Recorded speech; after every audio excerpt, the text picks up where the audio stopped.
Hallelujah. परमेश्वर के अद्भुत अनुग्रह से हमें फिर हमें मौका मिला कि हम परमेश्वर के वचनों को सीखें। लोगों के अक्सर क्वेश्चन रहते हैं कि प्रभु यीशु मसीह के साथ तुम हो तो तुम्हारे जीवन में ऐसा क्यों है? तुम प्रभु यीशु मसीह को मानते हो, प्रार्थना करते हो, तुम्हारे जीवन में ऐसा क्यों है?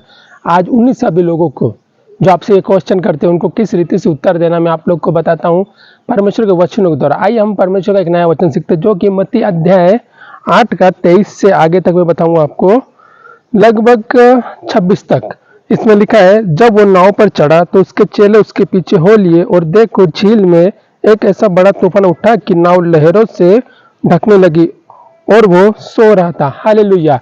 यहाँ पर परमेश्वर के वचन बताते कि प्रभु यीशु मसीह नासरी उसी नाव में है और उसी नाव में उसके चेले भी है। ऐसे आज हमारे जीवन में आज हम प्रभु यीशु मसीह के साथ है, प्रभु यीशु मसीह के वचन पढ़ रहे हैं और वचनों के साथ चल रहे हैं, लेकिन फिर भी कठिनाई परेशानी हमारे जीवन में हो सकती है।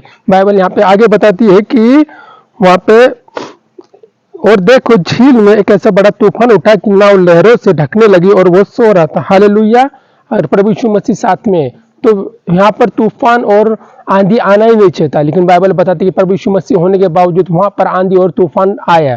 तो ऐसा ही हमारे जीवन है। हमारे जीवन में प्रभु यीशु मसीह ने कभी ये नहीं कहा कि मैं तुम्हारे साथ हूं तो तुम्हारे जीवन में तकलीफें नहीं आएगी, दुख नहीं आएगी, कलेश नहीं आएगी, लेकिन प्रभु यीशु मसीह कहता है कि इन सब में तुम कितने विश्वासी मेरे साथ रहते हो। वो इस चीज को देखता है और बाइबल बताती है कि वो सो रहा था।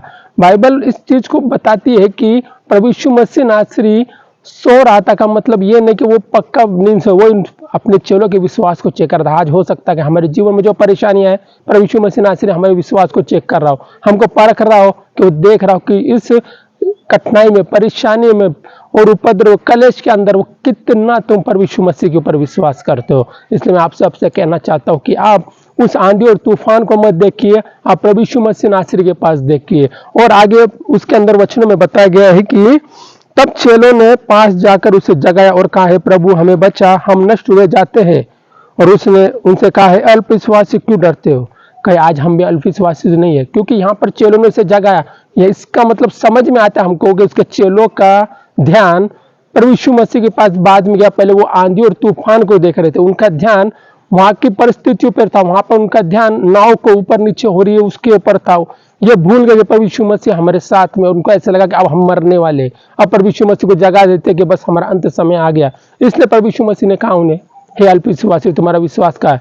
कहीं प्रभु यीशु मसीह हमको तो नहीं कह रहा कि हे अल्पविश्वासी हो, हम अल्पविश्वासी तो नहीं है, इसलिए हमें अल्पविश्वासी नहीं परंतु विश्वास होना चाहिए हमें प्रभु यीशु मसीह पर और प्रभु यीशु मसीह के साथ चलने पर, और कि प्रभु यीशु मसीह हमें हर प्रकार की आंधी और तूफान से बाहर निकालेगा। यही हमारा विश्वास। यही आगे के वचनों में परमेश्वर ने बताया है। उसमें 26वें वचन में उसने, फिर मैं आपके लिए पढ़ता हूँ, उसने उनसे कहा, है अल्पविश्वासियों क्यों डरते हो? और उसने उठकर आंधी और पानी को डांटा और सब शांत हो गए। हालेलुया। उसने पहले आंधी और तूफान को नहीं डांटा, जब उसके चेले उसके पास है, उससे पुकारा, उससे विनती करी, उसके बाद ही प्रभु यीशु मसीह ने उस आंधी और तूफान को। आपको भी मैं कहना चाहता हूँ, आप भी जिस भी परेशानी कठिनाई में से गुजर रहे हो, कोई बात नहीं, आप प्रभु यीशु मसीह के पास आइए, प्रार्थना कीजिए, उससे विनती कीजिए। कुछ गलती गुना पाप आपसे हुआ तो उसके लिए पश्चाताप कीजिए। प्रभु यीशु मसीह नासरी आपके जीवन में उठने वाले हर एक आंधी और तूफान को शांत करेगा और सब कुछ शांत हो जाएगा, पहले से बेहतर होगा, क्योंकि प्रभु यीशु मसीह नासरी हमेशा हमें उस मार्ग पर लेकर चलता है जो हमारे लिए बेहतर है। इसलिए आप हमेशा आंधी और तूफान की ओर नहीं, सिर्फ प्रभु यीशु मसीह के नासरी की ओर देखिए। हालेलुया।